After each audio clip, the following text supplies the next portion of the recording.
Hey guys, welcome to M&M Plants. Let us today see in this video that why do we need to get this plant, Alpinia Zerumbet plant, or simple language it is also known as shell ginger plant.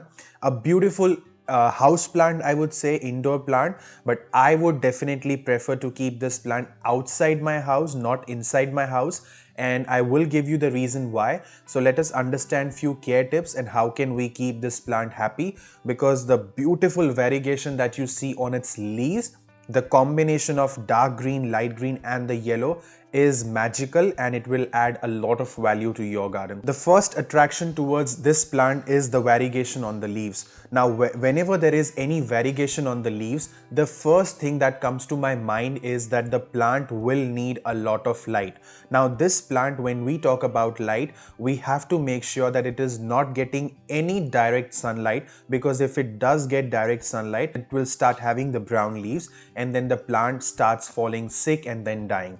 So make sure no direct sun, but it should still get a lot of indirect light. Now what is indirect light? You have to make sure that it is in a bright position. It's just that the direct sunlight is not coming on the plant. So what I have done is I have kept this plant outside my house in a place where it doesn't get direct sun, but obviously because it is outside, it does get that bright spot, and that bright indirect light helps this plant to have the variegation that it should have. Also, you have to make sure that when you keep this plant outside, you have to understand what season it is going on in your country. If it is winter and this plant is getting morning sun, that's fine, but in summers I would definitely not want sunlight even for a minute.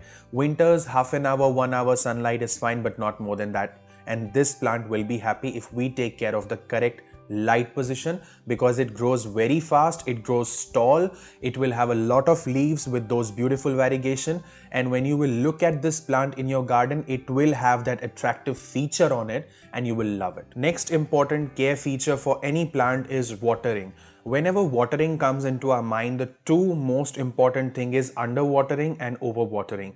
Most of us, we either do any of it. So we have to make sure that when it comes to this plant, we are not doing any of them, because if we do, it may die, or if it is not dying, it will not grow, and then it will slowly, just show that it is very sick, and then eventually it dies. In this water, you have to have a routine for watering. When I say routine, what it means is you have to check the soil when you water, and if you feel the soil is dry, only then you should water, not even moist, because even if it is moist, you do not need to water this plant. So if we have overwatering in this plant, what happens is roots will get that fungal attack and then the plant dies. And in winter especially, please reduce the watering, because this plant does not grow in winter. What I have seen is now it has started getting a little warmer in Australia, and I can see a lot of new leaves coming up. In winter for good 6 months, this plant did not grow at all. So I have to reduce my watering a lot, and I used to only water this plant in winter once in 2 weeks. Summers, I have to water it every second, third day, because it is getting a little warmer now, and this plant is a thirsty plant. So I do check the soil and I just water accordingly. This plant does get easily those brown leaves. If not the entire leaf is brown, the tips will be brown easily if humidity is something that we ignore. The best thing to do is keep this plant surrounded with many other plants, and that ways every single plant is getting that humid atmosphere because of the water that evaporates from their soil.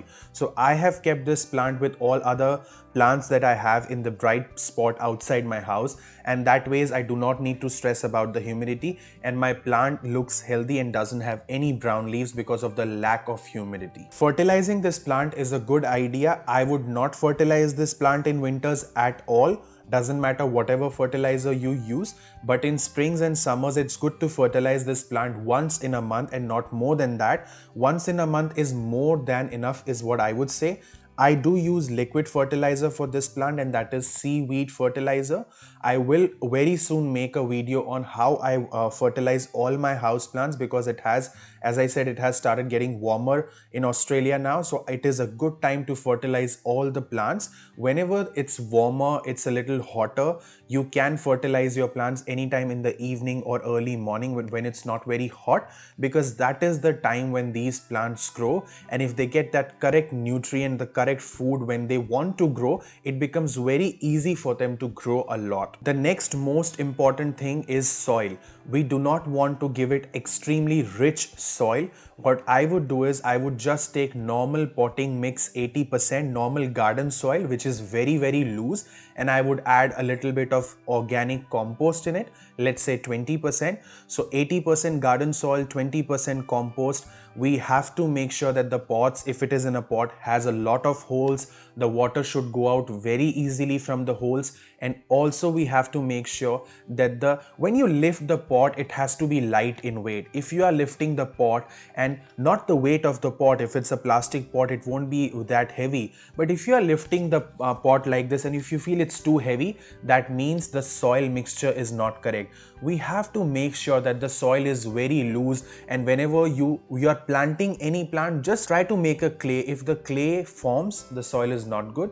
If the clay doesn't form, the soil is perfect. So you have to mix a lot of sand or anything like stones or perlite to make it a little looser, so that the roots can breathe very easily inside the soil. If it's too clay, it's like a very suffocated environment for the roots, and the plant doesn't enjoy that. When it starts getting a little warmer at your place, prune this plant from every single branch, just the top 2 inch or 1 inch, so that when it starts getting warmer, it will have a lot of new shoots. Pruning once in a year is more than enough. When you prune your plant once in a year, what happens is it helps the plant to build the strength.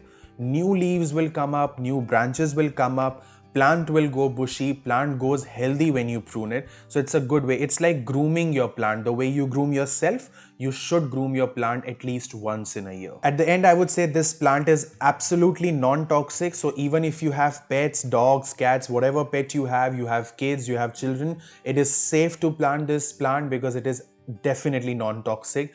Do bring this plant inside your life, in your garden, plant it wherever you have that space, because it will look beautiful. And if you are looking for any specific content regarding gardening, always feel free to mention in the comment section below. I will try and make that video as soon as possible.